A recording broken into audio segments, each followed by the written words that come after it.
بسم اللہ الرحمن الرحیم۔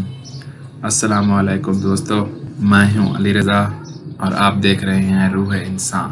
آج کا ہمارا ٹاپک ہے امام علی علیہ السلام کی خدمت میں ایک شخص آیا اور دست ادب کو جوڑ کر عرض کرنے لگا، یا علی، میری بیوی میرے گھر کا کام صحیح نہیں کرتی، نہ میرے کپڑوں کی دیکھ بھال کرتی ہے، نہ گھر کی صفائی صحیح کرتی ہے، تو کیا میرا ڈانٹنا غصہ کرنا صحیح ہے؟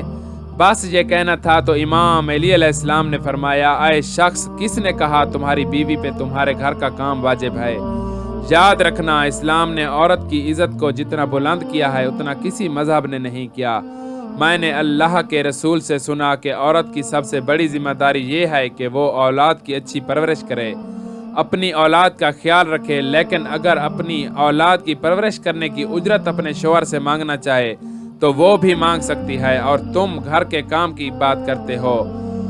اگر کوئی عورت خوشی سے گھر کا کام کرتی ہے، گھر کو سنبھالتی ہے، تو یہ اس کی عظمت ہے، اس کا بڑپن ہے، اس کا شکریہ ادا کیا کرو، اس کا احترام کیا کرو۔ میں نے اللہ کے رسول سے سنا کہ جس وقت عورت اپنے گھر کا کام کرتی ہے اس وقت اللہ اپنے فرشتوں کو زمین پہ بھیجتا ہے اور کہتا ہے کہ جب تک یہ عورت گھر کا کام کرتی رہے اس کے لیے عبادت کرتے رہو، اور وہ پورا وقت جو عورت گھر کے کام میں لگاتی ہے وہ اس کی عبادت میں شامل ہو جاتا ہے۔ یہ عورت کی عظمت ہے کہ وہ تمہارے گھر کو جنت بناتی ہے، تمہارے بچوں کو عظیم انسان بناتی ہے۔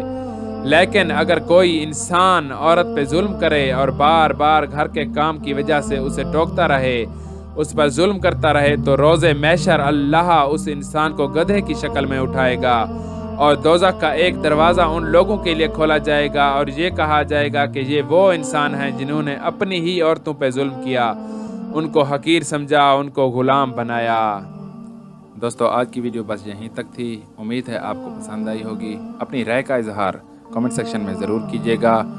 اگر آپ نے ہمارا چینل روح انسان سبسکرائب نہیں کیا تو جلدی سے کر لیں، کیونکہ ہم آپ کے لیے ایسی اچھی ویڈیو لاتے رہیں گے۔ ملتے ہیں ایک نئی ویڈیو کے ساتھ، تب تک کے لیے اپنا خیال رکھیے گا۔ اللہ حافظ۔